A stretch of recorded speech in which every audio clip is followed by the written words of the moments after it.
Bom dia a todos, bom dia a todas, bom dia para vocês também que estão assistindo a gente pela TV UFMA no Maranhão. Sejam todos muito bem-vindos e bem-vindas aqui ao nosso programa. Hoje, quinta-feira, dia de entrevista de convidado especial aqui no ICL Mercado e Investimentos.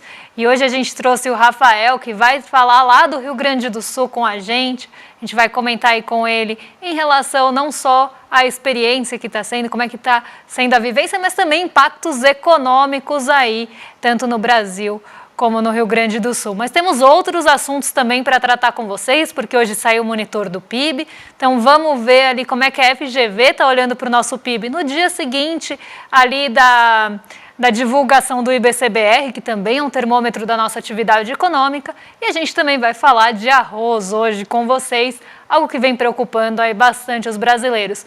Mas antes de tudo isso, André, bom dia, como você está? Bom dia, Débora. Bom dia a todos os nossos telespectadores.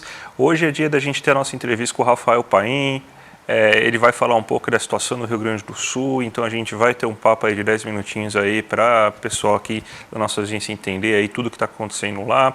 Vamos falar do arroz aí e falar aí sobre essa importação, como será o modelo de venda desse arroz, inclusive. Vamos falar do monitor do PIB. Mas já vamos chamar então o nosso entrevistado agora, Débora, porque o Rafael Paim, meu colega aqui, economista, graduando de economia da URGS, né? Mestre em economia pela URGS, doutorando pela URGS, gaúcho puro aí então, aí, economista. Bom dia, Rafael, tudo bem? Bom dia pessoal, tudo bem? Tudo ótimo. Rafael, para a gente começar nosso papo, eu queria que você falasse aí de uma forma geral aí sobre, para quem não sabe, o Rafael ele é de Porto Alegre, está em Porto Alegre, né? Então eu queria que você desse um panorama geral de como que está a situação agora de Porto Alegre, do estado do Rio Grande do Sul, de como que estão as coisas aí, essa experiência que não deve ser nada agradável aí de passar esses momentos aí. Então, pessoal, a minha experiência em particular é bem menos dramática do que muitas pessoas aqui no Rio Grande do Sul. Eu, particularmente, moro numa região que foi, em Porto Alegre, pouco atingida, mais alta, na Zona Sul, perto do Rio, mas ainda assim um pouco mais alta. Então, para mim, pessoalmente, ela é muito mais atingida pelo drama de ver meus parentes, amigos, como refugiados climáticos, né, desalocados, desabrigados, do que provavelmente comigo em si. Eu tenho experiência nos mercados, então até 2-3 dias atrás faltava água nos mercados, agora já está reabastecendo um pouco a água. Ainda assim, nós temos algumas restrições na compra das águas, então normalmente é um fardo de água por CPF, por enquanto. As massas também estão sendo controladas, alguns outros produtos de higiene também estão sendo controlados, então não podemos comprar assim à vontade. O gás faltava até semana passada, não tinha gás de cozinha para comprar, agora está sendo reabastecido. Mas a sensação que eu tenho é de choque, né? Nós vivemos uma situação de... Eu sei que essa frase é repetida várias vezes, de guerra, assim. Porto Alegre, metade da cidade está embaixo d'água. E nós temos regiões históricas da cidade, né? Para quem mora aqui, a imagem de monumentos da cidade, do aeroporto, das regiões centrais abaixo d'água é consternadora, é muito triste. Mas assim, é claro que uma experiência pessoal, ela às vezes reflete pouco o que é a realidade. Eu vejo pouco, eu tenho alguns tios que perderam alguns mercados, eu tenho alguns parentes que perderam algumas casas, mas nós estamos falando aqui de mais ou menos 2 milhões de pessoas atingidas. São 500 mil pessoas que perderam suas casas, ou perderam suas casas ou saíram das suas casas. É 500 mil de pessoas que de um dia para o outro tiveram que sair de casa. É muita gente. Eu, particularmente, tenho a sensação da pandemia, porque eu estou trancado em casa, tenho algumas restrições de acesso a alguns alimentos. Então, para mim, pessoalmente, é uma sensação meio que o ápice da pandemia. Isso é uma coisa bem discutida aqui entre nós e os psicólogos que aparecem na televisão, né? A sensação da tragédia da pandemia, tudo de volta de um dia para o outro. Só que para muita gente é o fim da sua memória, né? E, enfim, está sendo um período muito conturbado pra gente. A gente tenta essa sensação de voltar à normalidade o mais rápido possível. Mas, enfim, tem muito tempo ainda pela frente. Só que no meu bairro tem 2 centros de refugiados climáticos, né, que a gente chama, que atende quase 1.000 pessoas, por exemplo. É muita coisa, é muita gente. E dentro desse cenário devastador, né, que está o Rio Grande do Sul, porque é uma tragédia e é muito triste, a gente também tem falado bastante aí dos impactos econômicos. Como é que você vê, né, os impactos na economia gaúcha e também aí no Brasil como um todo? Bem, na economia gaúcha, a gente normalmente divide o impacto em dois ramos. No fluxo de renda, o impacto direto no fluxo, e o impacto no estoque da renda, no estoque de riqueza, para ser mais exato. No fluxo, a gente conta como o impacto no produto, né, no PIB, e na arrecadação do governo, enquanto o estoque a gente trata de capital fixo, máquinas, equipamentos, casas, plantas industriais, então, e a infraestrutura geral, como rodovias, pontes e tudo mais. É muito difícil estimar hoje, porque a água ainda está muito alta, nós temos água ainda acima de 4,70 metros, é muita água, né? Isso é acima do que nós tivemos há quase 100 anos atrás. Mas algumas estimativas já foram feitas, principalmente pelo pessoal aqui da URGS e da PUC do Rio Grande do Sul. Só para vocês terem uma ideia, assim, as estimativas hoje, e ainda vai piorar, porque a água ainda está muito alta, estimamos em mais ou menos 30 bilhões de reais na queda no estoque de capital fixo. Isso é mais ou menos 3% de todo o capital fixo do Rio Grande do Sul que foi destruído ou quase destruído de um dia para o outro. Hoje, basicamente, por ano, o Rio Grande do Sul tem uma média de investimento anual, contando privado e público, de 100 bilhões de reais. Nós perdemos em um dia um terço disso. E é importante ter noção que quando a gente perde 30 bilhões em formação de capital fixo, máquinas, casas, infraestrutura, isso é um empobrecimento gaúcho de médio e longo prazo. Então nós temos um impacto de médio e longo prazo que é muito alto, são 30 bilhões de reais que de um dia para o outro nos empobreceram de médio e longo prazo. Além disso, nós temos, obviamente, a queda da renda, do fluxo, que seria o PIB e a arrecadação do Rio Grande do Sul. Porque de um dia para o outro nós não temos como abastecer as empresas, as famílias, o consumo. Nós perdemos o acesso às mercadorias, as pessoas tiveram que sair das suas casas, as pessoas perderam as empresas, os comércios. Então, de um dia para o outro, nós empobrecemos enquanto renda, empobrecemos enquanto capital. Então, nós estamos condenados, em parte, de curto prazo, porque perdemos a renda, e de médio e longo prazo, porque perdemos capital fixo, que é muito importante para o crescimento de médio e longo prazo e para o desenvolvimento gaúcho e brasileiro. No Brasil, esse impacto, obviamente, escala, porque nós estamos falando da quarta economia do país. O Rio Grande do Sul é o quarto PIB das unidades federais do Brasil, e é sexta em população. Então nós temos uma perda para o Brasil muito grande também, ainda que em nível de preços, né, que era a preocupação do arroz, isso não tenha muita preocupação, porque nós já recolhemos 80% do arroz e o governo federal ainda liberou a importação de arroz. Mas o impacto vai ser grande, com certeza. São 30 bilhões em capital fixo do dia para o outro, sumiram por enquanto e vai crescer esse número.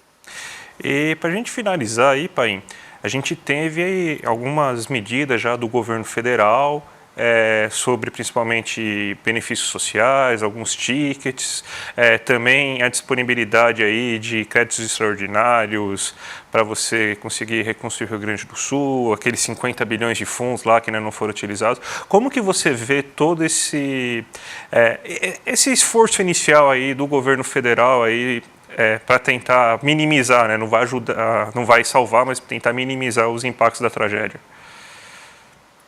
Então, André, como tu falou, é um esforço inicial. E como esforço inicial, eu avalio que é muito positivamente esse esforço do governo federal.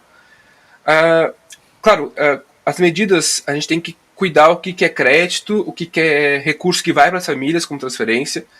Mas só hoje, somando toda a movimentação financeira que envolve os planos do governo federal, nós estamos falando aí em 67 bilhões de reais. Claro, 67 bilhões de reais conta algumas coisas, como crédito, alavancagem, mas se a gente pensar só em reconstrução, por exemplo, e contando o fundo que vai vir da suspensão da dívida do Rio Grande do Sul, o governo federal já lançou 16 bilhões de reais em reconstrução imediata. Nós temos aí mais ou menos 4 a 5 bilhões em compra de alimentos, fármacos, em reestruturação da defesa civil. Nós temos também alguns recursos como transferência para as famílias, que é o Bolsa Família que foi adiantado. Nós temos o seguro-desemprego que tem mais 2 parcelas. Nós temos o auxílio de R$ 5.100 que gira em torno de 1 bilhão e 200 para as famílias atingidas. Então, como esforço inicial, o governo federal tem feito um trabalho muito positivo. A gente tem uma pressa muito rápida para ter tudo de uma vez só, mas foi anunciado tudo isso em uma semana. São 60 bilhões de reais anunciados em uma semana, é um bom esforço, é um esforço adequado. Só que agora, para médio e longo prazo, é insuficiente. Como eu disse, nós perdemos quase 30 bilhões só em capital fixo. Para reconstruir tudo isso, além de levar tempo, leva muito dinheiro. Nós estamos falando de 16 bilhões para reconstrução de estradas, de alguns acessos rodoviários da cidade, mas temos que reconstruir todas as casas que foram destruídas. E aí nós temos que pensar em duas coisas. A gente vai reconstruir e colocar tudo onde estava antes, ou nós vamos reconstruir e alterar toda a tecnologia que envolve o estado do Rio Grande do Sul. E quando eu digo tecnologia, eu digo, vamos reconstruir pensando no verde, vamos reconstruir pensando, não construir o bairro aonde alaga, mas construir agora um novo bairro, porque tem bairros que foram destruídos totalmente. Então vamos pegar esse bairro e reconstruir onde ele era, vamos trocar o bairro de lugar. E o aeroporto vai ficar onde está alagado, com risco, ou vamos trocar o aeroporto de cidade, que é um plano já antigo do governo. Então tudo isso tem que ver para nós pensarmos em como é que vai ser esse investimento, e tudo depende do governo federal, porque o estado do Rio Grande do Sul não tem recursos para isso, né? Nós vemos uma federação onde apenas a União consegue emitir dívida e tudo mais. Então por isso temos que pensar no médio e longo prazo. Isso envolve, na minha concepção, como se fosse um PAC verde para o Rio Grande do Sul, que envolve muito recurso, para mim, muito acima de 30 bilhões hoje. Mas até então, emergencialmente, o governo federal tem feito um bom trabalho. E eu acho que se continuar nesse ritmo, vai conseguir trazer pelo menos algum alívio financeiro para o Rio Grande do Sul, já que o trauma muitos anos vão levar ainda. Eu queria agradecer a sua presença aí, Paim, muito boa entrevista aí. O espaço aqui está sempre aberto para você, se você precisar de alguma outra coisa aí. E só para você dar o agradecimento final, então. Agradecer a oportunidade para falar, eu acompanho vocês, deixar um abraço para todas as pessoas que foram atingidas pela enchente e, enfim, lembrar que hoje é um dia triste para o jornalismo esportivo. Nós perdemos 2 pessoas que eu sou muito fã e eu queria lembrar esse também. Na verdade foram 3, né? O Silvio Luiz também acabou de falecer também. Então, obrigado aí o Antero Greco aí, o Apolinho. O Antero Greco, eu sou muito fã, fiquei realmente muito triste aí também. Um abraço para a família dele, para todo mundo aqui do ICL que trabalhou com ele, inclusive. Obrigado, pessoal. Tá certo. Vamos então agora, Débora, falar aí sobre o monitor do PIB que saiu hoje e diferente do que ocorreu... Ah, não, desculpa, tem que falar sobre a agenda, né? A gente fez agora coisas diferentes, então a gente vai partir agora para a agenda para falar sobre isso, né? Vamos passar rapidinho aí, só para a gente saber o que está na agenda hoje, o que deve movimentar o dia. Mas aqui vou passar rapidamente para a gente poder falar aí dos outros assuntos que a gente tem aí na fila. Daqui no Brasil, né, a gente tem uma agenda um pouco mais esvaziada. Hoje vai sair, na verdade já saiu o IGP-10 e o IPCS de maio da segunda quadricemana, e saiu também às 10 horas, que ainda não está nessa tela, mas está na próxima. Saiu às 10 horas o monitor do PIB, esse sim a gente vai entrar em detalhes para ver como é que foi a leitura da FGV em relação à nossa atividade econômica. Foi um pouco diferente do que a gente viu ontem no IBCBR, então a gente vai trazer esse dado para vocês. Hoje, na agenda do exterior, o que deve ficar bem no radar aí é o Departamento de Trabalho e os pedidos de auxílio-desemprego nos Estados Unidos. O mercado de trabalho está sendo acompanhado lá muito de perto, então esse deve ser um dado que vai ficar na centralidade também. E junto aí ao Brasil com o monitor do PIB no radar. A gente tem hoje a fala de vários dirigentes do Banco Central dos Estados Unidos, então vocês vão ver aí na agenda que a partir das 11 horas a gente começa a ter diversos dirigentes do Banco Central falando ao longo do dia, participando de eventos ou dando pronunciamentos ali durante a sessão. Isso pode mexer com os ânimos do mercado, que está bastante otimista depois da divulgação da inflação ao consumidor dos Estados Unidos ficar ali abaixo do esperado. A gente tem ainda durante a tarde a divulgação do boletim macrofiscal, E às 11 horas da noite aqui, então logo, né, no início da manhã na China, mas aqui a gente já vai estar com os mercados fechados, saem aquele conjunto, né, de dados que normalmente saem juntos, que é produção industrial, investimentos em ativos fixos e vendas no varejo do mês de abril da economia chinesa. Esses dados normalmente também ganham um peso, mas eles só afetam a abertura do dia seguinte. Então, hoje a gente tem uma agenda bem centrada em falas de dirigentes do Fed. Aqui no Brasil, a gente tem uma divisão ali da agenda, mas com o monitor do PIB pela manhã ganhando um peso importante, até porque não temos outros indicadores mais relevantes que saem hoje. Então, a gente pode ter aí um dia com uma agenda mais esvaziada, que vamos ter impacto, por exemplo, dos preços das commodities. E eu vou falar daqui a pouquinho disso na abertura. Então já vamos agora sim o PIB, né? Vamos falar do monitor do PIB da FGV, que apontou uma alta de 0,7% no primeiro trimestre, justamente igualzinho o que o Ministério da Fazenda acredita nas suas projeções, e diferente do IBC-BR, uma alta de 0,4% no PIB, né, no PIB mensal em relação a fevereiro e março, né? Você tem alguns gráficos aí para mostrar para a gente, né, Débora? Exatamente, justamente mostrando, né, esses dados da própria FGV, o gráfico é deles. Então, a gente teve aí no comportamento do monitor do PIB em relação ao mês anterior, né? Então, a gente está comparando o mês de março contra fevereiro, a gente tem uma alta de 0,4, enquanto no IBC-BR a gente teve uma queda ali de 0,3. Então, a gente tem um comportamento diferente do que foi mostrado pelo IBC-BR, até porque as metodologias são diferentes, né? E a gente sempre fala que eles são termômetros mesmo, esse a gente chama realmente de monitor, mas o IBC-BR, que normalmente é chamado de prévia do PIB, ele nada mais é do que um termômetro do que esperar, né, da atividade econômica brasileira e do nosso crescimento aqui. Quando a gente olha, né, na linha azul que vocês estão vendo que teve uma queda, é justamente o mês contra o mês do ano anterior. Então, a gente está falando de março contra março de 2023. Aí sim a gente teve uma queda, mas uma queda de 0,1%. Então, o monitor do PIB ele foi em outra direção do IBC-BR e tem até alguns gráficos interessantes que eu trouxe aí para vocês para a gente entender esse comportamento. O primeiro deles é a contribuição dos componentes no consumo das famílias. E aí a gente vê, né, os serviços ainda tomando um peso importante no consumo das famílias, que teve ali, né, uma alta de 4,4% em relação à taxa trimestral móvel aí do mesmo período dos anos anteriores, então é sempre nessa métrica que a gente está olhando. O consumo da família, que é essa barra que toma mais espaço do consumo das famílias, então é referente ao consumo de serviços, que continua aí majoritário no consumo das famílias e maior do que no mês passado.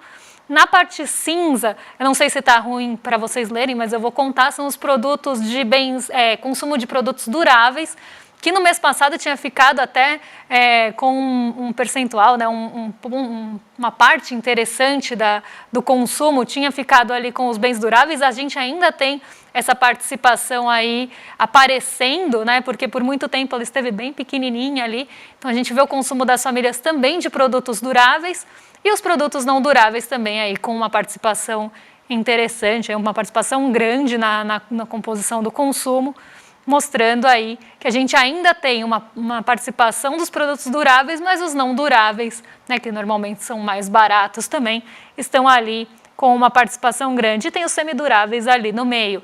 Mas um ponto que também chama muito a atenção, e aí não falando das famílias, mas olhando para a formação bruta de capital fixo, a gente vê o outro mês positivo da formação bruta de capital fixo. Lembrando que a gente teve aí uma formação bruta de capital fixo bem negativa por bastante tempo. E aqui, traduzindo para vocês, de uma forma muito simplista, a gente está falando, né, na formação de capital fixo, que seria justamente ali uma possibilidade e o investimento do futuro. E a gente vê máquinas e equipamentos com uma participação positiva importante, a construção também ganhando um peso inclusive maior do que no mês passado, e outros bens aí de formação bruta de capital fixo também ali apontando no positivo. E esse é um ponto importante aí do monitor do PIB, porque a gente teve ali, né, principalmente máquinas e equipamentos, no negativo por bastante tempo e muito negativo. Então a gente volta a ver, né, uma formação aí de capital fixo com máquinas e equipamentos crescendo, né, algo que a gente não via há bastante tempo. Né, e aí a formação bruta de capital fixo vai para o positivo em 3,4%, sendo que estava ali, chegou em alguns momentos a 6,8% de queda. Então aqui uma formação bruta de capital fixo positiva e com uma participação, aí, uma composição interessante. Um PIB até de boa qualidade, então a gente pode dizer, né? Vamos falar rapidinho do preço do arroz aí, só para informar vocês que você tem então agora algumas regras sobre aquele arroz que será importado pelo governo federal. Ele vai ser vendido aí com uma marca própria aí, que é uma marca que somente vende aí produtos do governo federal, então vai ser uma marca própria e o preço vai ser fixo para todo mundo, então o quilo do arroz vai custar R$4. Mas fiquem tranquilos aí, o pessoal que já está ficando alarmado, que estamos tabelando o preço dos alimentos que nem nos anos 80, não, gente. O preço do arroz que o governo vai vender em alguns mercados, que vai ser definido esses mercados que serão abastecidos com esse arroz aí, vai ser definido por índices como insegurança alimentar, então serão mais regiões mais empobrecidas, serão regiões mais longe dos grandes centros. Então esse arroz vai custar R$4. Se você encontrar esse arroz no mercado, fique tranquilo que você não é obrigado a comprar ele. Se você quiser comprar o tio João por um preço maior, ou se o tio João tiver por um preço menor, e para não falar de outros também, tem o Camil, tem o Prato Fino, tem um monte de arroz. Você vai poder comprar os outros aí, só o do governo tá tabelado, tá certo? Débora, vamos então agora para abertura para fechamento de mercados de ontem e abertura de hoje, Débora? Vamos lá, porque a gente tem aí pontos importantes para trazer, né, do fechamento de ontem, porque ontem a gente teve uma queda no rendimento dos títulos de dívida dos Estados Unidos, então as famosas treasuries caíram bastante durante o dia ontem, principalmente depois da divulgação do índice de inflação ao consumidor nos Estados Unidos ficar abaixo do esperado. Isso deu um fôlego para os índices nova-iorquinos, a gente não conseguiu surfar nessa onda por conta da Petrobras, né? A Petrobras e os grandes bancos puxaram o nosso Ibovespa para baixo, então a gente teve ali um Ibovespa negativo, né? Mas a queda nem foi tão grande quanto poderia ser, né? Teve ali uma queda de 0,38%, mas em Nova York a gente teve um dia bem positivo, os índices acima de 1%, renovando máximas históricas, inclusive o Dow Jones renovou máxima histórica ontem, e a Nasdaq, que é uma bolsa mais intensiva em tecnologia e acaba tendo uma sensibilidade maior ao mercado de juros, também ficou ali positiva a 1,40.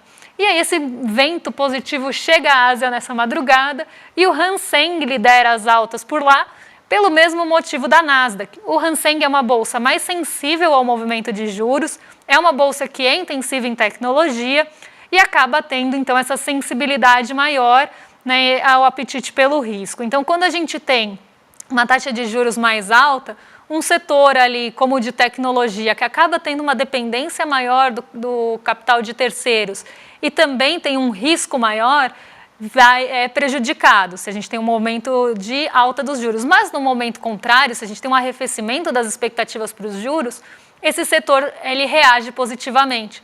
E justamente pelo mesmo motivo da Nasdaq, o Hang Seng liderou as altas no continente asiático, fechou aí 1,58 positivo e hoje as bolsas por lá fecharam majoritariamente também no terreno positivo, acompanhando esse movimento de Nova York e a queda nas expectativas para os juros dos Estados Unidos, que inclusive reforçaram que pode ser ali que o primeiro corte vem em setembro, então não mais em novembro, como chegou a ser aí pensado, como chegou a ser especulado, mas voltou aí a expectativa para corte em setembro, justamente por esse índice de preços mais controlado e abaixo das expectativas.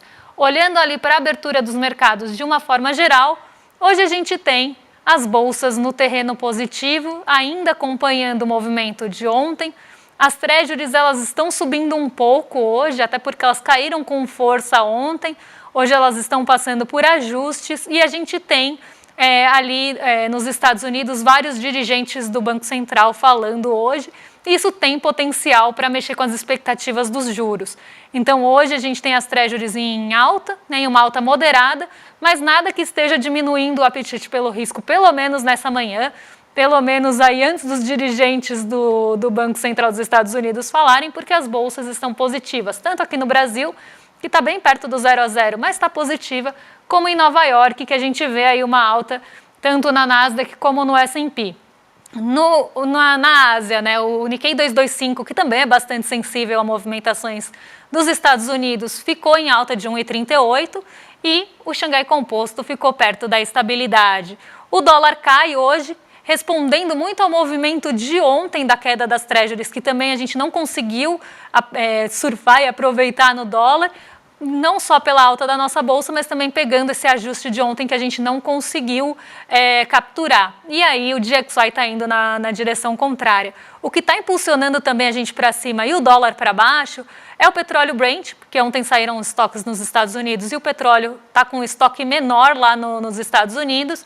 E tem também o minério de ferro, que fechou em alta de mais de 2% em Dalian, dando um fôlego para a mineração e siderurgia que sofreu nos dias anteriores. Então, esses dois pontos impulsionam o nosso Ibovespa também para cima e puxam o dólar para baixo, junto a um movimento residual de ontem. Débora, temos um recado muito importante aí, porque as votações do ICL-10 começaram já. Para quem não sabe, o ICL-10 é um tanque de negócio, só que como tudo no ICL, ele é diferente, né? Porque vocês não vão negociar agora com tubarões, vocês vão negociar aí com gente que quer realmente pensar aí na sociedade, né? Não vai ser aí com pessoas que vivem de devorar o fruto do trabalho alheio, né? Vai ser o programa aí que a Robertinha Garcia e também o João Paulo Pacífico vão apresentar, né? Mas já tem as votações aí para vocês falarem. A gente tem mais de 1.200 projetos e empresas que se inscreveram aí para participar desse projeto aí, o do ICL-10 negociando com gente, e a gente vai distribuir mais de 1,5 milhões de reais em investimentos para negócio com impacto social. Tem tecnologia e inovação, saúde e bem-estar, alimentos e bebidas, educação e cultura, comércio e serviços, estilo de vida e lazer, construção e infraestrutura. Então, gente, são 10 projetos que o nosso corpo técnico vai definir e 10 projetos aí que você tem aí, que são os escolhidos por votação popular. E uma coisa importante, devido a todas a tragédia que tem no Rio Grande do Sul, o ICL se compromete que 2 desses projetos escolhidos serão da região. Então, gente, muito importante aí, tá bom? Muito importante. E temos vídeo? Não temos vídeo hoje? Temos vídeo, produção? Não temos vídeo hoje. Então, gente, não deixem aí de votar no projeto, tem projetos incríveis, vocês podem aí entrar no site, conhecer esses projetos, né? E é uma forma também de vocês conhecerem várias iniciativas diferentes que estão concorrendo no ICL-10 e votar aí na sua preferida, lembrando que você pode dar um voto por dia. E agora, na esteira aqui do nosso programa, vocês ficam com o Rolê ICL, com o William De Luca e o Guga Nabla. A gente se despede por aqui, mas amanhã a gente está de volta com mais mercado e investimentos. Um beijão para vocês e até lá. Até a próxima, gente. Tchau, tchau. Fala, turma! O ICL Tank, reality show do ICL, que vai distribuir R$1,5 milhão de reais em investimento para empresas e ideias que queiram construir um país melhor, entrou na sua segunda fase. Na primeira fase, 1.200 pessoas inscreveram seus projetos. Agora só vão sobrar 20. 10 por votação do júri técnico, 10 por votação do voto popular. E é aí que você entra. Você que está com um projeto inscrito, pega lá seu link, manda para todo mundo que você conhece e começa a pedir voto. As pessoas podem votar uma vez por dia. E se você é da comunidade CL, vai lá ver os projetos, tem muita coisa incrível. E escolhe os projetos que você acha que devem ir para a próxima fase. Agora não tem escapatória. É pedir voto, pedir voto, pedir voto e esperar para ver quais são os 20 que vão ficar para a próxima fase. Um abração e vamos com tudo!